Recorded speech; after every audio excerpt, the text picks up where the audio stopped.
ఏదో నిన్న జరిగినట్టుంది ఒక పేరెంటం. ఆయన ఈయన పేరెంటానికి పిలిచినట్టున్నాడు, ఈయన పేరెంటానికి పోయినట్టున్నాడు. నల్ల చొక్కా వేసుకొని ఒకటి పేరెంటానికి పోయినట్టున్నాడు. ఎందుకంటే ఇది వాళ్ళకి ఎప్పుడూ అలవాటు. బికాజ్ అతను ఓడిపోయిన తర్వాత మనుషుల్లో తిరగడు. ఎప్పుడో మెరుపు తీగలాగా 3 నెలలకో 6 నెలలకో వచ్చి కనిపించేసి పోతుంటాడు. అలాంటప్పుడు అతను ఒక్కడే కాన్స్టిట్యున్సీలోకి రాలేకుండా ఉన్నాడు. ఎవరో ఒకరిని పేరెంటానికి తీసుకోపోవాలి. సో ఈయన్ని పిలుస్తాడు. ఈయన్ని జిల్లాలో ఇంకెవరు పిలవరు, ఆయన ఒక్కడే పిలుస్తున్నాడు. మిగతా కాన్స్టిట్యున్సీలో పాపం ఎవరు పిలవడంలా. ఎంతసేపు అని సర్వేపల్లిలో మాట్లాడతాడు, అలసిపోతున్నాడు. సో కొంచెం చేంజ్ కోసం కోవూరుకి పిలిచిందే తడువుగా పోయినట్టున్నాడు. ఇంకా పిలిస్తే పోకపోతే బాగుండదని పోయినట్టున్నాడు. పోతే అక్కడ మైక్ తీసుకుంటే మాట్లాడకపోతే బాగుండదు కదా, సో మాట్లాడినట్టున్నాడు. వాళ్ళకి తెలియంది ఏంటంటే నిజంగానే కోవూరు ప్రజలు చైతన్యవంతులని చెప్పి నిరూపించుకొని 2.5 సంవత్సరం ముందే తరిమి కొట్టారు. కోవూరు నుంచి 55,000 మెజార్టీతో నన్ను గెలిపించి ఎప్పుడు లేని విధంగా. అన్ని దగ్గరలో 7,000, కొన్ని మంది దగ్గరలో అట్లా వచ్చింది. కానీ ఈ కోవూరులో 6 సార్లు ఎమ్మెల్యే అయిన ఇతన్ని ప్రజలు భరించలేక ఇంక నువ్వు పోయిరా నాయనా, నువ్వు వద్దు అని చెప్పి పంపించారు. ఈరోజు మళ్ళీ నువ్వు పెట్టుకో, సర్పంచ్ ఎలక్షన్లో పెట్టుకోవద్దని ఎవరు చెప్పారు? పోటీ పెట్టుకో. కోవూరు ప్రజలు నిజంగా తెలివైన వాళ్ళు. ఎందుకంటే నువ్వు లోకల్ ఎలక్షన్స్ వచ్చే ముందే ఆ అవతల పార్టీలో ఉన్న మండల పార్టీ అధ్యక్షులు, నాయకులు వచ్చిన తర్వాత కాదు, వచ్చే ముందే అందరు రావడానికి రెడీగా ఉన్నారు. మేమే పెట్టాం, కొంచెం ఉండండి, లోకల్ ఎలక్షన్స్ ఉన్నాయి. ఈయన ఇప్పుడు నియమించిన అందరూ వచ్చేదానికి రెడీగా ఉన్నారు. 3/4 భాగం వచ్చేస్తారు కూడా. అది ఆయనకి తెలియట్లేదు. అసలు ఆయన పార్టీలో ఉంటాడో లేదో ఆయనకి తెలీదు. ఆయన ఎప్పుడు పార్టీ మారుతాడో ఎవరికి తెలియదు. వీళ్ళు వెన్నుపోట్ల గురించి మాట్లాడితే ఎట్టా? ఇప్పటికి 100 సార్లు చెప్పున్నా నేను. ఎన్నిసార్లు దేంట్లో ఎమ్మెల్యే అయ్యావు, దేంట్లో ఏ పార్టీలోకి వచ్చావు నువ్వు. అలాగే ఈయన మన నల్ల చొక్కా వేసుకోపోయిన ఆయన ఇంకొక ఆయన ఉన్నాడు కదా, డబ్బాలో రాళ్ళు వేసి గలగలగలగలగలగా మాట్లాడితే ఆ నోరుకి అందరు భయపడిపోతారు అని ఆయన అనుకుంటున్నాడు. ఎవరు భయపడరు. ఎప్పుడైనా మాట్లాడేటప్పుడు కామన్ సెన్స్తో మాట్లాడాలి. ఎంపీకి ఒకరు భిక్ష పెట్టలే రాజ్యసభకి. ఆ రోజు ఆ పార్టీలో ఎవరు లేక, ఎమ్మెల్యేలు లేరు, పోటీ చేసేదానికి ఎవరు లేకపోతే ప్రభాకర్ రెడ్డి గారిని పిలిచి పోటీ చేయమని అడిగారు. అది వాళ్ళ నాయకుడికి తెలుసు, ఇతనికి తెలుసు. ఆ ఎంపీ చేసినప్పుడు, ఆ భిక్ష పెట్టినప్పుడు వీళ్ళందరూ కూడా ఉన్నారు. ఆ భిక్షలో వీళ్ళు తీసుకోవడానికి ఎంపీ గారి దగ్గర నుంచి వీళ్ళు తీసుకున్నారు భిక్ష. సరేనా, మేము భిక్ష పెట్టించుకోలే. ఒక రాజ్యసభ ఎవరు మనిషి లేకపోతే పిలిచి మీరు ఉండండి అని చెప్పి వాళ్ళు బతిమలాడుకొని పెట్టుకున్నారు. ఆ రాజ్యసభ గెలుపుతోనే మీ గెలుపులన్నీ స్టార్ట్ అయ్యానని చెప్పి మర్చిపోవద్దు. ఇదంతా ఇతనికి తెలుసు. కానీ ఏదో పాపం మైక్ ఇచ్చేశాడు. ఎప్పుడు మినిస్టర్గా ఉన్నప్పుడు ఒక్కరోజు కూడా కోవూరు మొహం చూస్తుండడు, ఇతన్ని రానిచ్చుండడు. సో ఈరోజు పిలుస్తున్నాడు, పోదాం, మనల్ని ఇంకెవరు పిలవట్లేదు, పోయి ఏదో ఒకటి మాట్లాడదాం, నోరుంది కదా మనకి. ఆ నోటితో నాకు కాకపోతే నోరుంది, నాకు కాకపోతే నేను ఇప్పుడు అందరినీ తిట్టేస్తే ఏం మాట్లాడుతున్నాడు ఇతను? అసలు డిఎస్సి గురించి ఇతనికి తెలుసా? ఇతను ఇచ్చాడా? 5 ఏళ్లలో డిఎస్సి ఇచ్చారా? ఒక్క రోజు ఇచ్చారా? టీచర్లు అందుకు కాదు పరిగెత్తి వచ్చి ఓట్లేసి తెలుగుదేశం పార్టీని గెలిపించింది. ఈరోజు 16,000 మందికి మెగా డిఎస్సి మాట చెప్పినట్టు ఇచ్చి ఈరోజు మేము దాన్ని పూర్తి చేసామంటే 16,000 × 4 ఒక కుటుంబంలో వేసుకోండి ఎంతమంది లబ్ధి పొందారో మెగా డిఎస్సి వల్ల. సో వీళ్ళకి తలాతొక్క తెలియదు. ఒక ముఖ్యమంత్రి గారిని ఏం మాట్లాడాలో తెలియదు. నోరుంది, మాట్లాడదాం, వేస్ట్గా ఎందుకు. ఎక్కడా ఏవీ లేవు వాళ్ళకి. ఏదో ఒక ఇట్టటి కార్యక్రమం పెట్టినప్పుడు నోరు తెరవాలి, మాట్లాడాలి. ఆ మాట్లాడేటప్పుడు కామన్ సెన్స్ లేదు వాళ్ళకి. ఏం మాట్లాడుతున్నామో వాళ్ళకి అర్థం కావట్లేదు. కోవూరు ప్రజలు చైతన్యవంతులే. అక్షరాల రాజకీయం ఏంటో, ఒక ఎమ్మెల్యే ఎలా ఉండాలో అలా చేసి నేను చూపిస్తున్నా. మీలాగా రాజకీయాల్లోకి వచ్చి దోచుకోవడానికి నేను రాలేదు. ప్రజలకి సేవ చేయడానికి రాజకీయాల్లోకి వచ్చాం. ఎంపీ గారు కానీ నేను కానీ అదే చేస్తున్నాం. మీలాంటి రాజకీయ నాయకులు మమ్మల్ని గురించి మాట్లాడే అర్హత కూడా మీకు లేదు. ఎక్కడ మిమ్మల్ని ప్రజలు గెలిపించారో అక్కడ వాళ్ళని దోచుకొని తిన్నారు మీరు. దానికే ఇంటికి పంపించారు. ఎప్పుడు చైతన్యవంతులంటే మళ్ళీ మీరు గెలిచినప్పుడు. ఆయన చెప్పినప్పుడు చైతన్యవంతులు కాబట్టి నన్ను గెలిపించారు. నిన్ను ఎందుకు ఇంటికి పంపించారు? నువ్వు పనికి రావు, నువ్వు పో అని చెప్పి పంపించారు. నువ్వు గెలిచిన తర్వాత మాట్లాడు నువ్వు తర్వాత.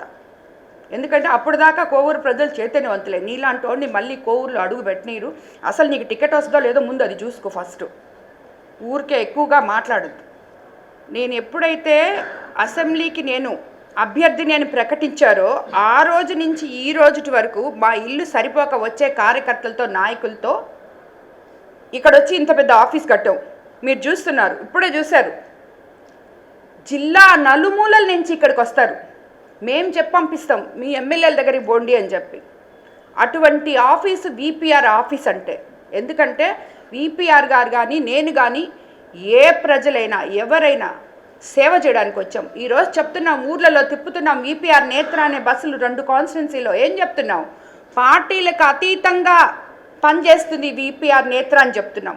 అలా సేవ చేయడానికి రాజకీయాల్లోకి వచ్చిన వాళ్ళం కానీ మేము మీలాగా ప్రజల్ని దోసుకోవడానికి వచ్చిన వాళ్ళం కాదు. అదేవిధంగా నా నాయకులు, నా తెలుగుదేశం నాయకులు అసలు ఎక్కడున్నారు ఆయన దగ్గర నాయకులు? మొత్తం గెలిచేసి సర్పంచులు, ఎంపీటీసీలు మొత్తం అసలు లేకుండా ఊర్లు మండలాలు వచ్చేస్తున్నాయి. అది తెలుసో తెలీదో. ఇప్పటికి 2 సంవత్సరాలు మేము వచ్చిన తర్వాత ఏం చేయలేదు. అవ్వాతాతలకి పెన్షన్ ఇస్తానని చెప్పాం, ఇవ్వడం లేదా? 4000 స్త్రీ శక్తి బస్ అని చెప్పాం, ఇవ్వడం లేదా? పోతున్నారు కదా మనుషులు బస్సుల్లో రోజు. తల్లికి వందనం అని చెప్పాం. ఎంతమంది పిల్లలుంటే అంతమంది పిల్లలకి మేము తల్లికి వందనం ఇస్తున్నాం. అలాగే మెగా డిఎస్సి పెట్టాం, ల్యాండ్ యాక్ట్ రద్దు చేశాం, పోలీస్ ఉద్యోగాలు ఇచ్చాం. ఎంఎస్ఎంఈ పార్కులు ప్రతి కాన్స్టిట్యున్సీలో 175 కాన్స్టిట్యున్సీలు ఉంటే 175లో ఎంఎస్ఎంఈ పార్క్ అనే మాట మీకు తెలుసా? ఈరోజు ఇచ్చాం. మొన్న చూసారు మీరు కోవూరులో నాడిబొడ్డులో 14 ఎకరాల ఎంఎస్ఎంఈ పార్క్కి అలాట్ చేపించాం. 30 ఏళ్ల నుంచి మూలబడి ఉన్న కిసాన్ సెస్ చూశారు. ఈరోజు 15,000 కోట్లు పెట్టుబడులు వచ్చాయి దాంట్లోకి. యువ నేత నారా లోకేష్ బాబు 24 నెలల్లో 23 లక్షల కోట్ల పెట్టుబడులు తీసుకొచ్చాడు. ఉద్యోగాలు ఆల్రెడీ ఇచ్చాం. 6 లక్షల పైల ఉద్యోగాలు ఇచ్చాం, ఇంకా ఇవ్వబోతున్నాం. యువతకి ఉపాధి కల్పిస్తున్నాం. ఉద్యోగాలు మీ దగ్గరకు వస్తాయి, మీరు వేరే దగ్గరికి పోక్కర్లేదు మీ ఊర్లో అని చెప్పాం. అది అక్షరాల చేసి చూపిస్తున్నాం.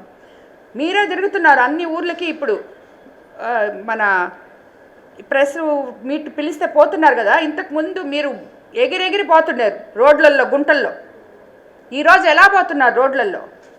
ఏ విలేజ్లో 82 మా కోవూరు కాన్స్టిట్యున్సీ తీసుకుంటే 82 పంచాయతీల్లో, అదే బుచ్చిలో, కోవూరులో ప్రతి దగ్గర పనిచేసాం. ఆ పనులు ఎవరు చేశారు? ఎమ్మెల్యేగా నేను చేయలే, నాయకులు చేశారు. ప్రతి గ్రామంలో, ప్రతి వార్డులో అక్కడున్న తెలుగుదేశం నాయకులు చేశారు. వాళ్ళు లబ్ధి పొందారు ఈరోజు. అలాగే ఇది మన నీటి సంఘ అధ్యక్షులు ఎంతమంది ఉన్నారు? ఎంత బాగా కాలువలు దవ్వారు. నువ్వు ఎప్పుడైనా ఒక కాలువ దవ్వావా?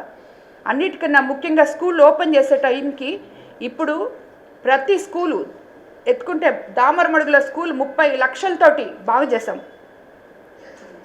అది ఎప్పటి నుంచో మూలబడిపోయింది. స్కూల్ ఇన్ఫ్రాస్ట్రక్చర్లు అన్ని రాజపాలెంలో చేసాం, పడుగుపాడులో చేస్తున్నాం. ఇలాగ ప్రతి స్కూల్కి ఇప్పుడు సుమారు 20-30 స్కూళ్ళకి, ఒక్కొక్క స్కూల్కి 25 లక్షలు 30 లక్షలు పెట్టి మేము చేపిస్తున్నాం. అది కూడా ఎవరికి చెప్పలేదు ఇంకా, ఎందుకంటే ఇంకా మనము చేస్తున్నాం. కానీ అవన్నీ అయిపోయిన తర్వాతే అది మీకు అందరికీ ఒకసారి చూపిస్తాం ఎక్కడెక్కడ చేశామని చెప్పి.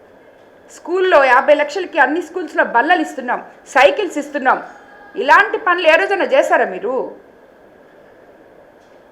నెల్లూరు సిటీ మీరు చూస్తారా? రోడ్లు, ఇన్ఫ్రాస్ట్రక్చరు నారాయణ సార్ ఎలా తీసుకొస్తున్నారో చూసారా? మొత్తం ప్రతి కాన్స్టిట్యున్సీలో ఈరోజు పనులు జరుగుతున్నాయి. మీలాగా దోపిడీతనం జరగలే. కోవూరు కాన్స్టిట్యున్సీలో ఈ రోజుటికి మీరు దోచేసిన గ్రావెల్ గుంటలు, ఇసుక మేట్లు ఎత్తలేక దాంట్లో మనుషులు పడి చచ్చిపోతుంటే సొంత డబ్బులతో ఫెన్సింగ్లు కట్టించాం మేము. అలాంటి రాజకీయ నాయకులు మేము. మా గురించి మాట్లాడే అర్హత వీళ్ళకి లేదు. ఇంకా కావాలంటే చూసి నేర్చుకోవాలి. ఓహో ఇలా ఉండాలా కోవూరులో ఉండే వైసీపీ నాయకులే చెప్తున్నారు, నువ్వేంటి చెప్పేది? మీ నాయకులే చెప్తున్నారు. వాళ్ళని పిలిచి అడిగి వాళ్ళు ఎవరన్నా చెప్తే వాళ్ళని నువ్వు సస్పెండ్ చేస్తావు. లేదంటే వాళ్ళు వీడియోలు తీశారు, వీడు తీశారా వాడు తీశారని వాళ్ళ మీద నమ్మకం. నీ దగ్గర ఉండే నాయకులనే నువ్వు నమ్మలేవు. మళ్ళీ నువ్వు నా గురించి మాట్లాడతావు, కోవూరు ప్రజల గురించి మాట్లాడతావు. కోవూరు ప్రజలు అక్షరాల 100% చైతన్యవంతులు. వాళ్ళు అందుకనే నన్ను గెలిపించుకున్నారు. వాళ్ళు నన్ను గెలిపించిన దానికి ప్రజలకి నేను సేవ చేస్తున్నా. ఈరోజు చూశారు కదా మీరు, ఇందాకే చూశారు, మారుమూల విలేజ్ నుంచి కూడా అమ్మ పెళ్ళి, అమ్మ మాకు బాగలేదు అని చెప్తే అవన్నీ ఒక ఎత్తు అయితే CMRF ఫండ్స్ అంటే ఇచ్చాం, 10 కోట్లు ఇచ్చాం.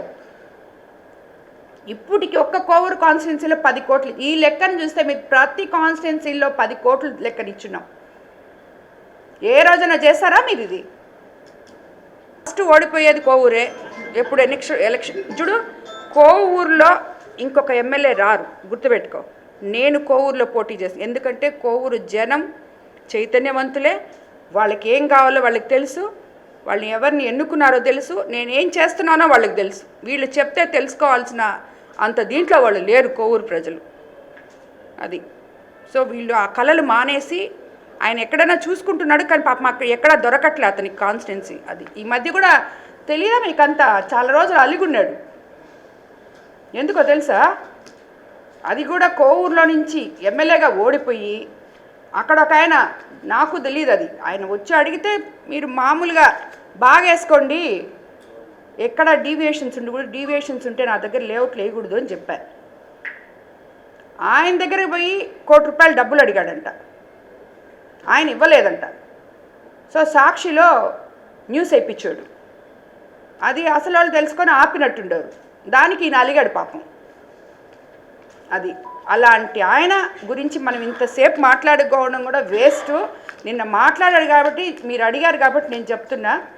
సో అటువంటి చరిత్రలు కలిగిన ఈ నాయకుల ఎంపీ గారి గురించి, నా గురించి మాట్లాడేది? మేము ప్రజలకి సేవ చేయడానికి రాజకీయాల్లోకి వచ్చాం, అదే చేస్తున్నాం. ఎప్పుడైనా కూడా ఏదైనా మాట్లాడేటప్పుడు ఒక పద్ధతిగా మాట్లాడాలని చెప్పి వాళ్ళు తెలుసుకోవాలి.